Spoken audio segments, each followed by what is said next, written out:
All right. We get straight to it. Welcome to Korea, South Korea, guys.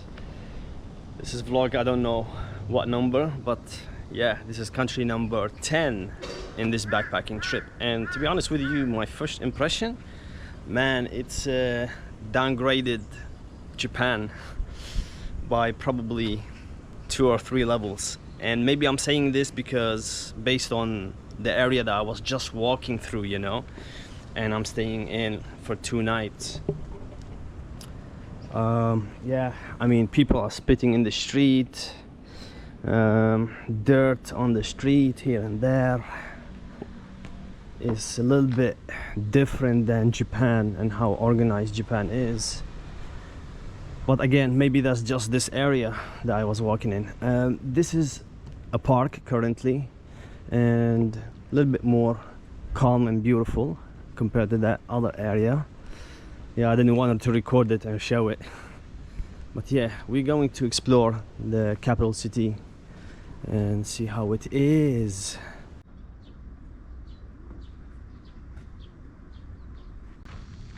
Wow, this is the first time I see this is proper gym equipment here with weights for free in this park. You've got one for leg, you got one for the shoulders or the chest, and this one is for the back. Seoul is located on the Han River, Hangang. It is the cultural, economic and political center of South Korea.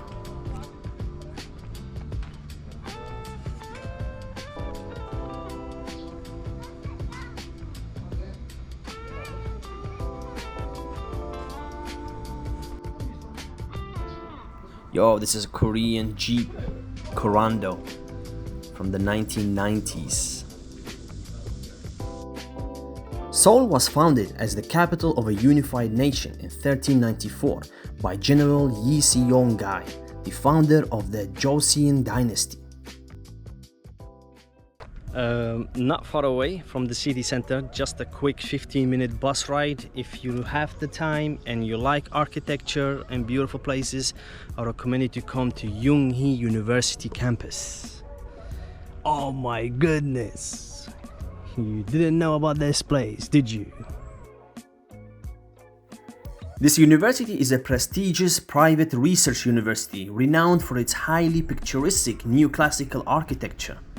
Founded in 1949, it spans multiple campuses, with its sole location focusing primarily on humanities, social science, medicine, and fine arts.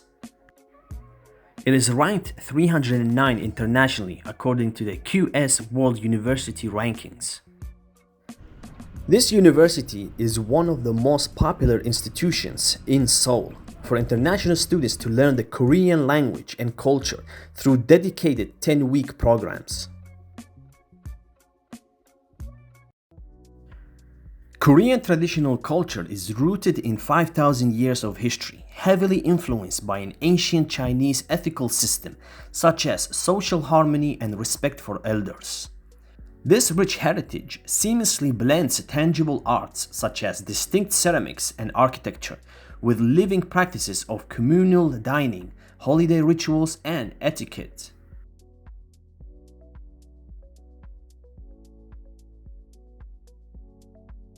The outfit that you are seeing the ladies are wearing is called hanbok. The traditional attire is celebrated for its graceful billowing lines and vibrant colors.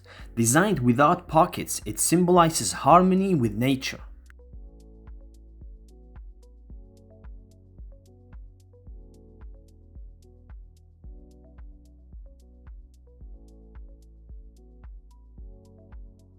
Welcome, ladies and gentlemen, to Ochon House, which dates back to 1848 during the Joseon period. This house belonged to a family with medium income. We have what seems to be a kitchen here, traditional Korean kitchen. So normally these houses are built in the shape of a square. So this is outside the house. We got a cage for some chicken animals, and this is a toilet actually. So in this spot here we have the mix of the old and the new. And this is, by the way, my host here in the city of Seoul, Hanmin. Say hi. Hi, I'm Hamid. He's actually going to travel Europe for 6 months. So we wish him the best of luck.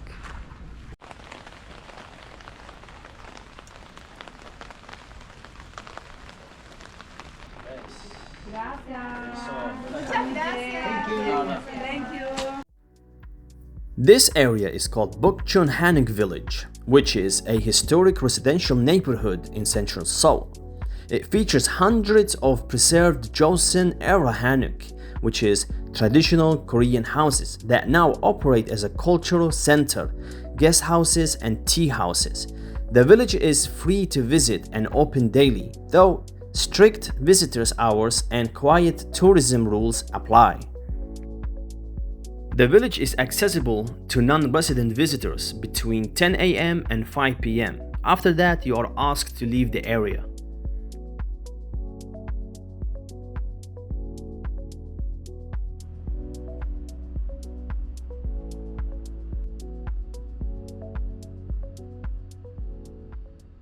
Dongdaemun Design Plaza, or known as DDP, is a major urban development landmark in Seoul, South Korea, designed by the Iraqi architect Zaha Hadid, with a distinctively new futuristic design categorized by the powerful curving forms of elongated structures. The landmark is the centerpiece of South Korea's fashion hub and popular tourist destination, featuring a walkable park on its roofs, large global exhibition spaces, futuristic retail stores, and lastly, restored parts of Seoul Fortress.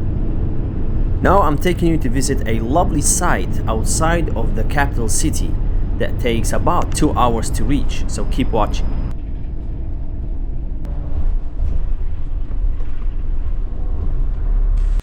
Alright, we have arrived at the Pocheon Art Valley, and this is a huge park.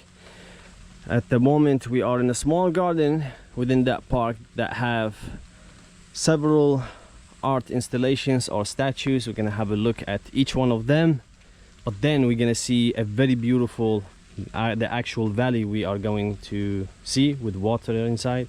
So yes, very nice. We have a cute rabbit laying down here. Look at it.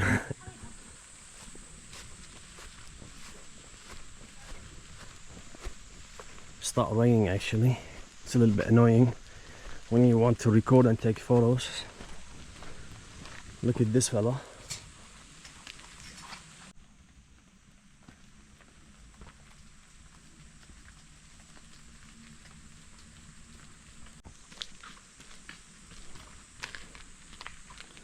Look at this cutie elephant.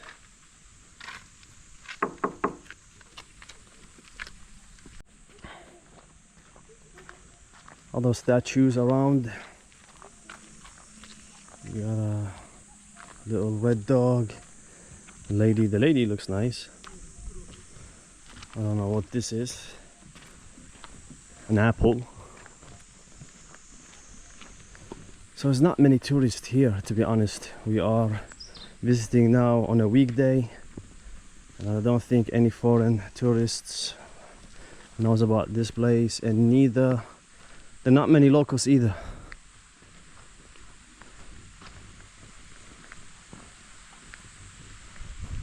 And here is the main place. I'm gonna go down and show you. Now I want to quickly show you how clean the water is. You can actually see the rocks at the bottom. But look. Woohoo! Woohoo! Oh my god, did you hear that?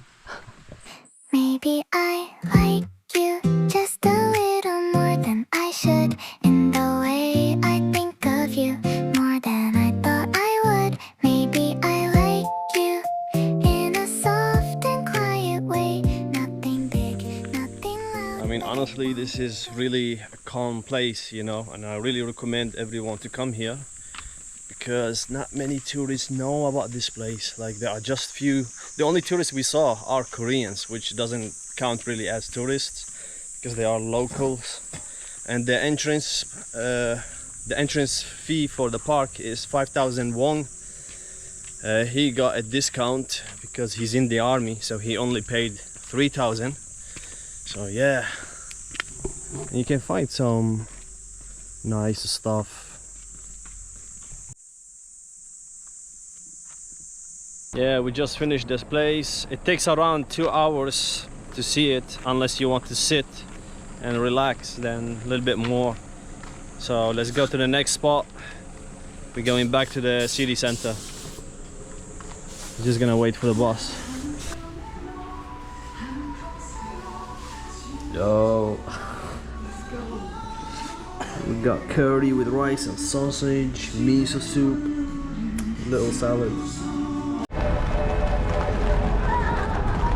Rainy day, rainy day. Oh, look what we got here. Korea's national anthem.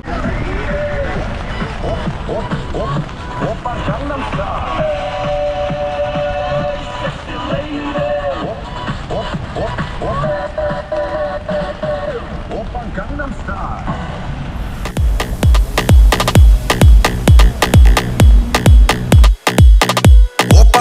Style. Gangnam Style. 낮에는 따사로운 인간적인 여자, 커피 한 잔에 여유를 아는 품격 있는 여자, 밤이 오면 심장이 뜨거워지는 여자, 그런 반전 있는 여자. We have a very beautiful monument here of great King Sejong, who was a king of Korea and also the one who created the Korean letters and script. So here we can see some Korean writings, and this is from the past. In the modern writing you would see no dots. The dots are actually connected with the line. So this one will be just a line like this, and the dot is connected together with the line. And it's the same goes for these ones as well. So previously in time, Korea used to use the Chinese letters only for higher ranked people, but the king wanted something for the middle class and the lower class people, and that's how he created the letters and the script now we know as the Korean language. Well, another beautiful statue here of General Lee Sun-shin, and we can see, by the way, this is the general that fought the Japanese invasion long time ago, and they used these ships that we can see. This ship, which was covered on top with very sharp nails or arrows, so when the enemy steps on them, they hurt themselves. Kind of army at Joseon Dynasty. They protect the gate, main gate. Oh wow.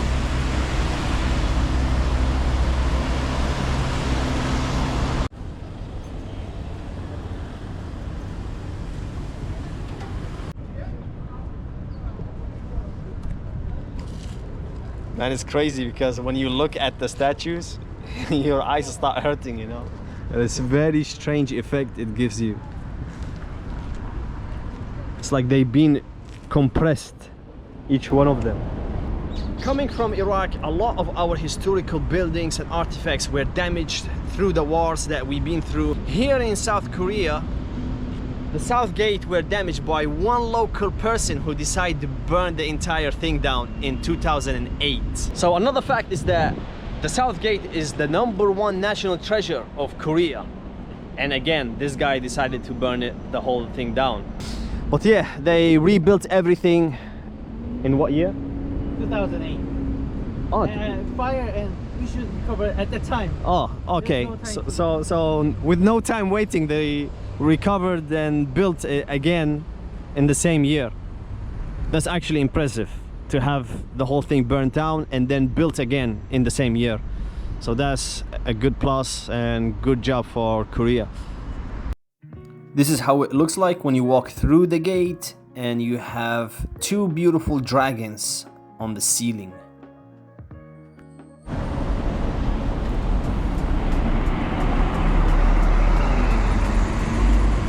Look everyone, Piccadilly Circus of South Korea. Hey, Piccadilly Circus.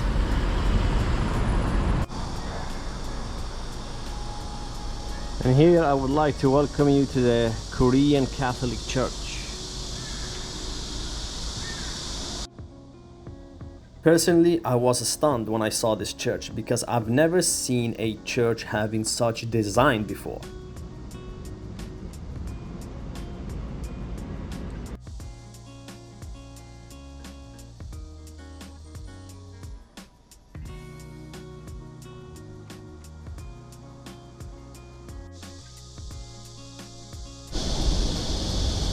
And interesting enough, next to it is the Presbyterian Church.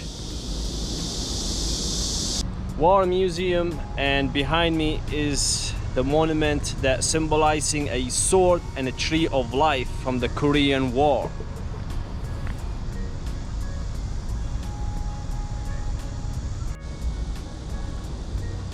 The statues represent 38 people from all walks of life that overcome the war and the suffering that came with it.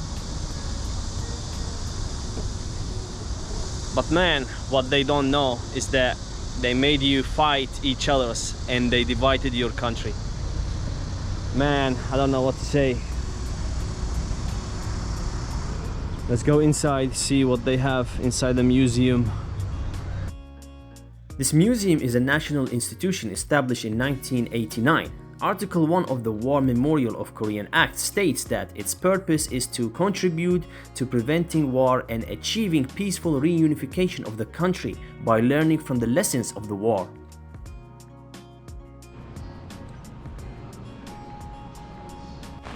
Yup, this is it, last spot. Man, today been hell actually. Rain, rain, rain, man. It's so difficult to film, take pictures, everything. And it's just the rain is not stopping, you know. So that building over there is the tallest building in Seoul. And is very, very similar to the one in London called the Shard. So I'm just gonna call it the Shard, you know, 2.0. I'm standing on top of the museum here in the Olympic Park. And there's actually not much to see. I'm, to be honest with you, very disappointed on this city. There's not much to it. I mean, this look out and the view is the best thing in the museum.